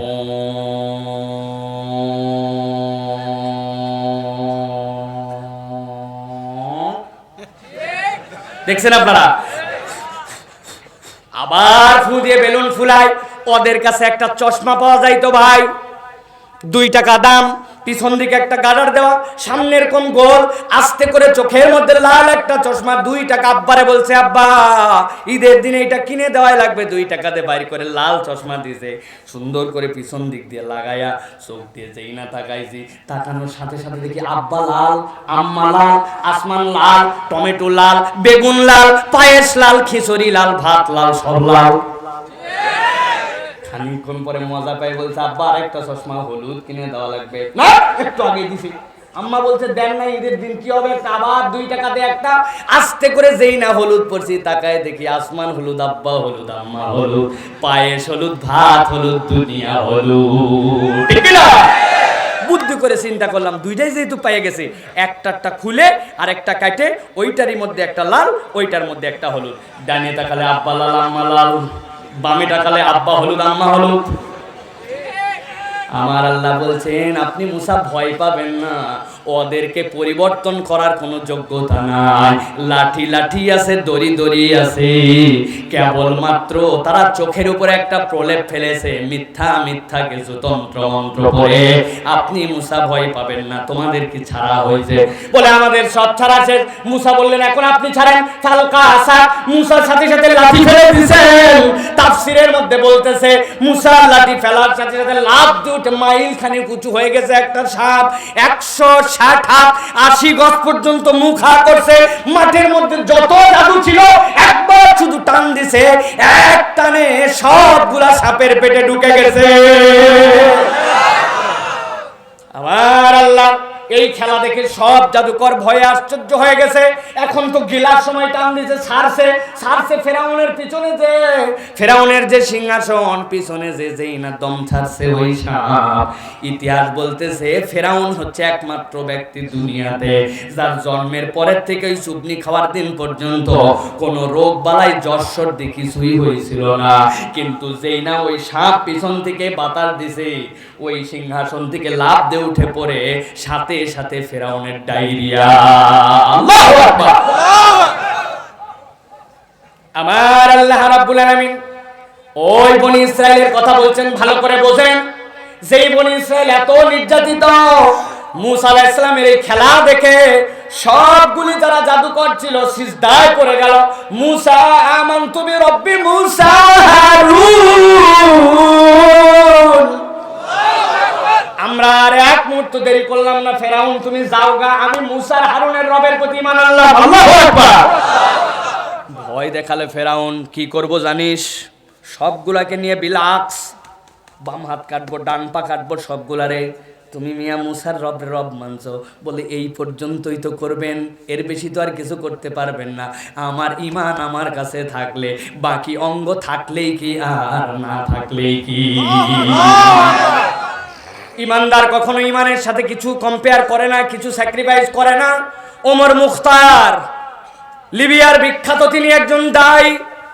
লিবিয়ার বুকে যখন বিরাট যুদ্ধ শুরু হয়েছে ফ্রান্সের সাথে, যুদ্ধের মধ্যে ফ্রান্স ইতালি যখন ওই লিবিয়ার বিপক্ষে গাদ্দারি করে, ওমর মুখতারের বাহিনী তখন ছোট্ট ছোট্ট বন্দুক নিয়ে সাধারণ ফাইট করে, কোনো রকম টিকে আছে। কিছুদিন পরে ওমর মুখতারকে এসে তার সাথীরা বলছে, শায়েখ আমাদের আর বাঁচার উপায় নাই, এতদিন পর্যন্ত জমিনে গেরিলা যুদ্ধ করছি, এখন ওরা বিমান বাহিনী পাঠাচ্ছে, উপর দিয়ে উড়ে উড়ে বিমান দিয়ে আমাদেরকে বোমা মেরে শেষ করে দিবে। ওমর মুখতার বলছেন বিমানের খুব শক্তি, হ্যাঁ কত উপরে উঠে, অনেক উপরে, কত বোমা মারে, অনেক বোমা। বলেন শোনো তোমাদের কাছে একটু জিজ্ঞাসা করি, এই যে বিমানগুলো উপর দিয়ে ওড়ে, এই বিমানগুলো কি আরশে আজিমের উপর দিয়ে না নিচ দিয়ে? বলে কি লা হাওলা, আরশে আজিমের উপর দিয়ে কেমন করে উড়বে? বলে শোনো আমার তো ভয় হচ্ছিল, তোমরা যেমনে বলছো যদি আরশে আজিমের উপর দিয়ে যায় তাহলে আল্লাহর আরশ ধ্বংস করতে পারবে, আর তোমরা যেহেতু বলছো আরশে আজিমের উপর দিয়ে ওড়ে নাই, জমিনের বুকে আসমানের বুকে ওড়ে, আমার ভয় নাই। আরশে আজিমের রব যতক্ষণ পর্যন্ত উপরে, তার উপরে যখন কেউ উঠতে পারে না, ঈমানদার দুনিয়ার কাউকে ভয় করতে পারে না। আমার আল্লাহ রাব্বুল আমিন বলছেন, ভালো করে বোঝেন, ওই বনি ইসরাইল, যেই বনি ইসরাইল এত নির্যাতিত, ওই বনি ইসরাইলকে এবার ফেরাউন সিদ্ধান্ত নিল না আর এমনি ছেড়ে দেওয়া যাবে না। 8,60,000 তাফসিরে কাবীরের ভিতরে আসছে, তাফসির ইবনে আশুরের ভিতরে আসছে, 8,60,000 সৈন্য নিয়ে ফেরাউন ধাওয়া দিল। মুসা আলাইহিস সালাম কাছে শেষ করে দিবে, আর এনারে রাখা যাবে না, শেষ আজকেই খেলা ফাইনাল। বহুত বাড়াবাড়ছে, আমার যে ভিআইপি জাদুকর ওইগুলারে পর্যন্ত জাদুর বিদ্যা দিয়া ঈমান হারায় ফেলছে, আর বাঁচানো যাবে না। সংক্ষেপ করে বলি, আমার আল্লাহ কোন যুদ্ধ করার নাই, কিচ্ছু করার নাই। মুসার লাঠির বাড়িতে 12 রাস্তা দিয়ে পার করছেন ওই পারে বনি ইসরাইল রে, আর তারা বলছে বাপরে বাপ কত সুন্দর ব্যবস্থা করে দিয়ে গেল, পার হওয়া নিয়ে আমরাও টেনশন করছিলাম, ওই রাস্তা দিয়ে আমরাও তো ওই পারে যাচ্ছি আসলাম বলে আমার আল্লাহ মাঝ বরাবর এনে 8,60,000 সৈন্য সহ ফেরাউন রে বিনা যুদ্ধে চুবনি খাওয়ায়া বিদায়। ঠিক না? আমার আল্লাহ বনি ইসরাইলকে মুক্ত করে দিলেন, কত বড় নিয়ামত দিলেন। প্রেক্ষাপটটা মনে রাখেন। তারা ছিল আগে গোলাম, তাদেরকে ইচ্ছা মতো ব্যবহার করা হতো, পুরুষদেরকে হত্যা করা হতো। আমার আল্লাহ তাদেরকে স্বাধীন দেশ দিয়ে দিলেন, স্বাধীনতা দিয়ে দিলেন। আমার আল্লাহ বলছেন, যখন স্বাধীনতা দিয়ে দিলাম, আমি ওই বনি ইসরাইলের কাছে আল্লাহর পক্ষ থেকে কতগুলা ওয়াদা করালাম। কি ওয়াদা? ওয়াইযা খাযনা মিসাকা বানি ইসরাঈল।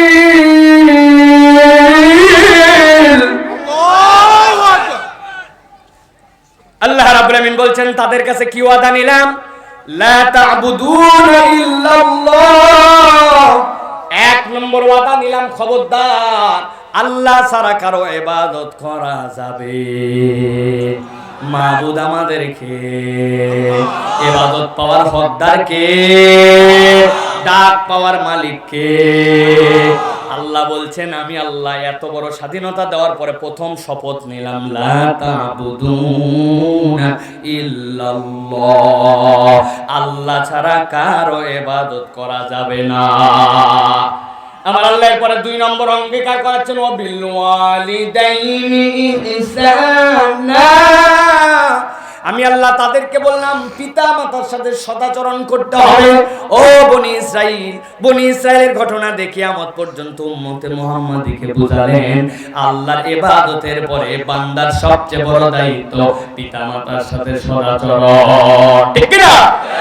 কারা পিতা মাতার সাথে সদাচরণ করবে? যারা মূর্খ সুরুক্ষ, স্কুল কলেজ যায় না, চাষা ভুষা গ্রামের মধ্যে থাকে, অত দিন দুনিয়া বোঝে না, ওরা পিতা মাতাকে সম্মান করবে। আর যারা স্মার্ট, নতুন শার্ট পরা শিখছে, স্মার্টফোন ব্যবহার করা শিখছে, চুল পোংমারে কাটা শিখছে, জামা কাপড়ের ঢাট বাট, ওরা বাপ মায়ের সাথে বেয়াদবি করবে। ঠিক কি না? ঠিক। পরে তো দেখি আমরা সন্ধ্যার পরে মা ফোন দিছে, বাবা বাসায় আয়। ছেলের গরম দেখলে অবাক হয়ে যাবেন। দাঁড়ো মিয়া, কখন আসা লাগবে না আসা লাগবে আমি জানি, যখন আসা লাগবে তখন আসবে, আর খবরদার ফোন দিবে না। বাপ মার এরকম ছাড়ি দেওয়া ছেলে পেয়ে কাপাসিয়ায় নাই। কি স্মার্ট তুমি হয়ে গেছো, কি আধুনিক হয়ে গেছো, কি ব্রিলিয়ান্ট তুমি হয়ে গেছো।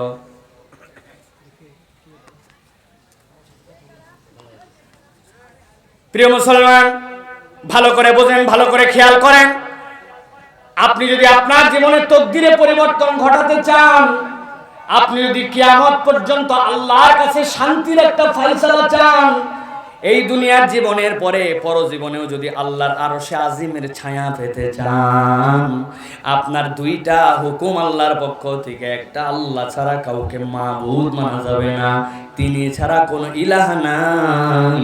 আর 2 নম্বর, পিতা মাতার বৈধ নির্দেশের মধ্যে আপনাকে অবশ্যই আল্লাহর নির্দেশের পক্ষে যদি থাকে, পিতা মাতার সাথে বেয়াদবি করা যাবে না। ঠিক না? কিন্তু আমাদের সমাজে আমরা দেখি বেয়াদব সন্তানে ভরপুর হয়ে গেছে, আছে না? বেয়াদব আর বেয়াদব। আরে বাপ মা তোমারে কিছু বলতে পারে না, কিন্তু ভিতরে যে দুঃখ পায়, ভিতরে যে কষ্ট পায়, ভিতরে যে কামড়ায়, ওইটা তোমার বদদোয়া করতে হবে না। তোমার তকদিরের জন্য আগামীতে বড় বেশি কালো অধ্যায়। তুমি যদি তোমার পরিবার নিয়ে সুখে থাকতে চাও, তোমার অল্প রুজি হোক তাতে যদি বরকত চাও, তোমার আগামী যদি উজ্জ্বল করে দেখতে চাও, তোমার বাপ মা ভুল বলুক, মাঝে মাঝে রাগ করে বলুক, মাঝে মাঝে অন্যায্য বলুক, তাও বাপ মায়ের সাথে উচ্চ বাচ্চ করা যাবে না। ঠিক কি না? এটা আমার কথা নয়, এবার আল্লাহ রাব্বুল আমিন বলছেন, ওয়া বিল ওয়ালিদাইনি ইহসানা। ব্যাখ্যা করলে অনেক সময় লাগবে, আজকে আমাদের তো মূল সাবজেক্ট এইটা না। আল্লাহ 3 নম্বরে বলছেন, ওয়া দিল কুরবা ওয়াল ইয়াতামা ওয়াল মাসাকিন।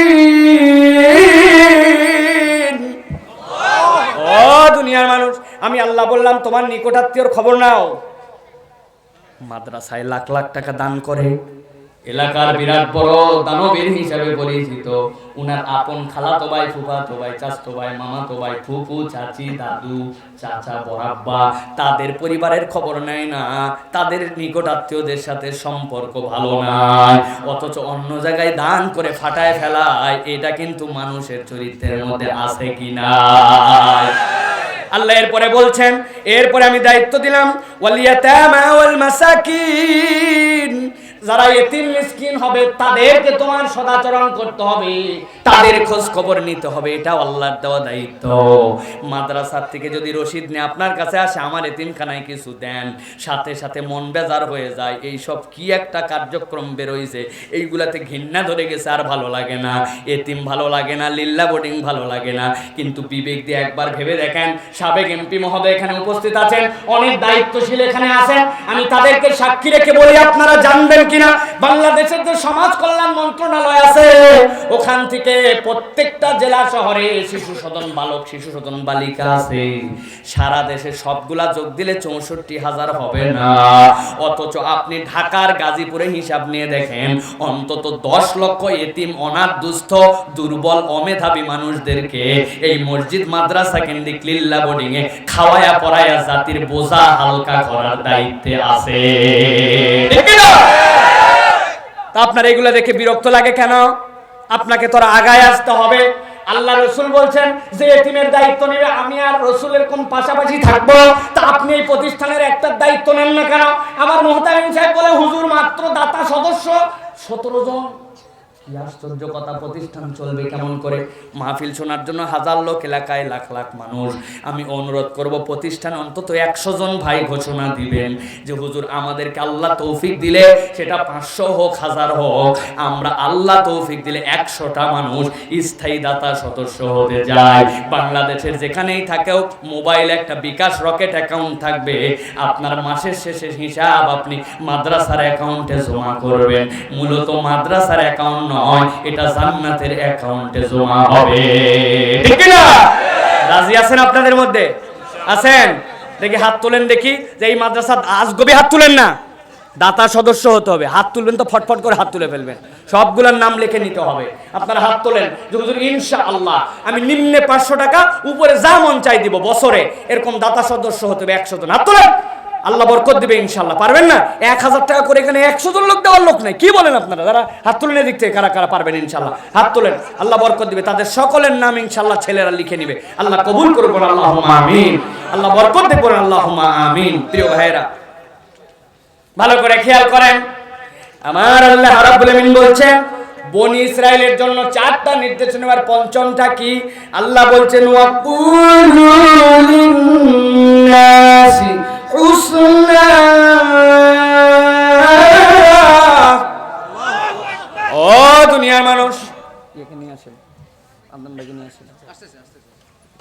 আল্লাহ রাব্বুল আমিন বলছেন দুনিয়ার মানুষ ভালো করে খেয়াল করো, দুনিয়ার মানুষ তোমাদের জন্য বনি ইসরাইলের থেকে শিক্ষা দিলাম। ৫ নম্বর শিক্ষা কি দিলাম তোমাদের জন্য? কুলু লিন্নাসি হুসনা। যদি তোমার জবান আল্লাহর দেওয়া হয়, যদি এই কথা বলার ক্ষমতা আল্লাহর দেওয়া হয়, আমি আল্লাহ নির্দেশ দিলাম মানুষের সাথে সুন্দর করে কথা বলো। কুলু লিন্নাসি হুসনা। বাড়িতে যাবেন, সাধ্যে থাকলে মোবাইল থেকে আল কোরআন অ্যাপস নামায় নেবেন, ৩-৪টা তাফসির আপনার হাতের কাছে পেয়ে যাবেন। আপনি সূরা বাকারা ৮৩ নম্বর আয়াতের শেষ অংশের তাফসির পড়ে দেখবেন ওয়াকুলু লিন্নাসি হুসনা। এর মধ্যে তাফসীর কারকরা বলছেন আল্লাহ রাব্বুল আলামিন মানুষের জবানি দিয়েছেন এইটাকে নম্রভাবে ব্যবহারের জন্য। আল্লাহ মানুষকে উগ্রতা, বাজে কথা, মানুষের সাথে দুর্ব্যবহারের জন্য এই জবানকে সৃষ্টি করেন না। আল্লাহু আকবার। কিন্তু আমরা দেখতে পাই আমাদের সমাজে আমাদের মুখগুলা উগ্রতা ছড়ায়, আমাদের মুখ ভালোবাসা ছড়ায় না, আমাদের মুখ একজন আরেকজনের সাথে বিদ্বেষ ছড়ায়। সামান্য একটু পাওয়ার, সামান্য একটু ক্ষমতায় আমি যেন কি বনে যাই, এমন ভাবে কথা বলি, এমন দাম্ভিক হয়ে কথা বলি যেন মনে হয় আমার মুখ দিয়েও যেন অহংকার ঝরে ঝরে পড়তেছে। সামান্য একটু কি যে হনুরে আমরা, এই যে অল্প একটু। আগে আমার পরের জমিতে আমি কাজ করতাম, এখন জমিওয়ালা হয়ে গেছি। আগে অন্যের জমিতে কাজ করতাম, এখন নিজের জমির মালিক হয়েছি। আগে কর্মচারী ছিলাম, এখন দোকানদার হয়ে গেছি। আমার 2টা ছেলে এখন সরকারি কলেজে পড়ে, বিশ্ববিদ্যালয়ে পড়ে। আগে আমার জন্য কোন রকম নিজের ভিটা ছিল না, এখন নিজের ভিটা তুলে একটু বাড়ি বানাইছি। আমি আর দুনিয়ায় নাই, ফুলে উঠে গেছি ভাই। এখন আমার মুখ দেওয়ার সুন্দর কথা বের হয় না, আমার কথার মধ্যে দাম্ভিকতা, অসদাচরণ, মানুষের সাথে খ্যাস খ্যাস করে আমরা আমরা কথা বলি। আল্লাহ বলছেন এইটা তোমার জন্য দায়িত্ব নয়। আর রহমান আল্লামাল কুরআন খলাকাল ইনসান আল্লামাহুল বায়ান, যিনি মানুষ সৃষ্টি করে তোমার জবান দিলেন, তিনি বললেন তোমার মুখ দিয়ে তুমি হুসন কথা বলো। সুবহানাল্লাহ। অনেক মেয়েরা আমাদের আলোচনা শুনছেন, স্বামী স্ত্রীর মধ্যে এই সমস্যার সবচেয়ে প্রবল। স্ত্রী অল্প একটুখানি 19-20 হয়ে গেছে, পুরা পাতারের লিস্ট ধরাই দিয়েছে, বেচারি আনার সময় ম্যাচ আনতে ভুলে গেছে। বউ বলছে সারা জীবন তোমার সাথে থেকে কি পাইছি, কি সামান্য অল্প একটুর জন্য এই অবস্থা। আবার যারা ঠিক বলতেছেন তাদের আচরণ কেমন? বউ একটুখানি লবণ কম বেশি দিছে, একটু ঝাল কম বেশি হয়েছে, ওর 14 গোষ্ঠী তুলে গালি দিছে, নিজের বউরে নিজে হারামজাদি বলে। এইরকম লোকও কাপাসিয়ায় আছে। কই তাহলে এই মুখে কেমন করে হুসন কথা হলো? তাহলে কুলু লিন্নাসি হুসনা, আল্লাহ বলছেন তোমার মুখ দিয়ে সুন্দর করে কথা বলো। আপনি আমি এই ধরনের কথাবার্তা, বাজে কথা বলি আমরা, একজন আরেকজনকে ক্রিটিসাইজ করে কথা বলি আমরা, এমন ভাবে কথা বলি যে এই কথার মধ্যে মাধুর্যতা নাই।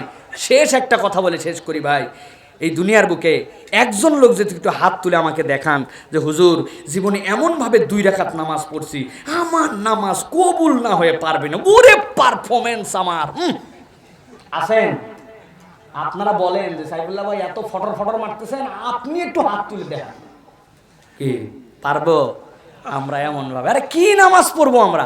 নামাজে দাঁড়ানোর সাথে সাথে তো শয়তান ওয়াসওয়াসা দিয়ে মন কোথায় নিয়ে চলে গেছে। কত গল্পই না আমরা শুনছি আগে। এক লোক নাকি নামাজের 3 রাকাতের বলে হুজুর বসে গেছে, সাথে সাথে আল্লাহু আকবার বলে তাকবীর দিয়েছে। মুয়াজ্জিনের মনে নাই, সামনে কাতারের মনে নাই, পিছন থেকে একজন। নামাজ শেষে সবাই যায় বলছে জীবনে আপনাকে পাইলাম, এত মনোযোগ দিয়ে নামাজ পড়েন, মুয়াজ্জিন পর্যন্ত আজকে ভুল ধরতে পারে নাই, আপনি কেমনে তাকবীর দিলেন? কয় ভাই লজ্জা দিস না, বাজারে আমার 4 দোকান, কেবল 3 দোকানের হিসাব শেষ করছে, হুজুর দেখি তাতেই বসে গেল, আরেক দোকান বাকি আছে আমার। এটা যদিও গল্প, কিন্তু কথাটা কিন্তু আমাদের সত্য ভাই। আমাদের এক এক রাকাতে এক এক দেশে মন থাকে, ঠিক কি না? তাহলে 2 রাকাত নামাজ আমরা ঠিক করে পড়তে পারি না। কত লোক এখানে উমরায় গেছেন, হজে গেছেন, এখানে আসেন প্রিয় ভাইরা, একজন বুকে হাত দিয়ে বলতে পারবেন না এমন ভাবে উমরা করছি, এমন ভাবে হজ করছি, আমার হজ উমরা কবুল না হয়ে পারে নাকি? বলতে পারবো ভাই? কিন্তু রাসূল বলছেন ও দুনিয়ার মানুষ, জাহান্নাম থেকে বাঁচো, জাহান্নাম থেকে বাঁচো। যদি একটা খেজুর দিয়ে দান করে পারো তাও বাঁচো। একটা কবুল সাদাকা আল্লাহর কাছ থেকে নিয়ে নাও, একটা কবুল সাদাকা তোমার নাজাতের ওসিলা হয়ে যেতে পারে। সুবহানাল্লাহ। তাহলে কোথায় কবুল সাদাকা পাবো? রাসূল একটা টেকনিক শিখিয়ে দিচ্ছেন। রাসূলুল্লাহ সাল্লাল্লাহু আলাইহি ওয়াসাল্লাম বলছেন যখন তোমার ভাইয়ের সাথে তোমার দেখা হবে, যখন তোমার ভাইয়ের সাথে তোমার মিলিত হবে, আল্লাহ রাসূল বলছেন আল কালিমাতু তাইয়্যিবাতু সাদাকা, কালিমায়ে তাইয়্যিবা পবিত্র কথা বলা যেরকম সাদাকা। তোমার ভাইয়ের সাথে যখন দেখা হবে, বাড়িতে রাগ ঝাক, মনটা অত ভালো না, কামাই রুজি নিয়ে নানান টেনশনে আছি, কিন্তু দেখা হয়ে গেছে ওনার সাথে, আপনি আসসালামু আলাইকুম বলে হাসি মুখে দাঁতটা কষ্ট করে বের করে দিয়ে জিজ্ঞাসা করছেন কেমন আছেন ভাই। আপনার মনের অবস্থা কিন্তু অত ভালো নাই, কিন্তু এই যে আপনার ভাইয়ের সাথে আপনি হাসি মুখে মিলিত হলেন, একটা সুন্দর কথা বললেন, রাসূল বলছেন আমি গ্যারান্টার হলাম তোমার এই সুন্দর আচরণে ভাইয়ের সাথে মিলিত হওয়া এইটা আল্লাহর কাছে একটা কবুল সাদাকা হিসেবে লেখা হয়ে যাবে। সুবহানাল্লাহ। অথচ আমরা ভাইয়ের সাথে কেমনে মিলিত হই? দূরে থাকতেই দেখছি উনি আসতেছে, আগের থেকে ভাব নিয়ে আসি, বিরাট একটা মুড নিয়ে চলাফেরা করছে, কেউ কাউরে দেখতে চায় না, দুইজন দুইজনের পাশ দিয়ে ও আপনি গেছেন খেয়াল করি না, ওরে অভিনয়। আমার আল্লাহ বোঝে না? না প্রিয় ভাইরা, এরকম নয়, বরং আল্লাহ বলছেন যে আল্লাহ তোমার জবান সৃষ্টি করলেন, ওই আল্লাহ দায়িত্ব দিলেন কুলু লিন্নাসি হুসনা। আজকের থেকে মুসলমান মুখ ভার করে অন্যের সাথে বিকৃত মুখ নিয়ে কথা বলবে না, হাসি মুখে মুসলমান একজন আরেকজন ভাইয়ের সাথে মিলিত হবে। রাজি আছেন? রাজি আছেন? আল্লাহ কবুল করুক, বলেন আল্লাহুম্মা আমিন। আল্লাহ রাব্বুল আলামিন আমাদের আজকের শোনাতে বরকত দেখ, বলেন আল্লাহুম্মা আমিন। ওয়া আখির দাওয়ানা আলহামদুলিল্লাহি রাব্বিল আলামিন। হাযা মা ইনদি ওয়াল ইলমু ইনদাল্লাহ। সুবহানাকাল্লাহুম্মা বিহামদিকা আশহাদু আল্লা ইলাহা ইল্লা আনতা আস্তাগফিরুকা ওয়া আতুবু ইলাইহি। আসসালামু আলাইকুম ওয়া রাহমাতুল্লাহ।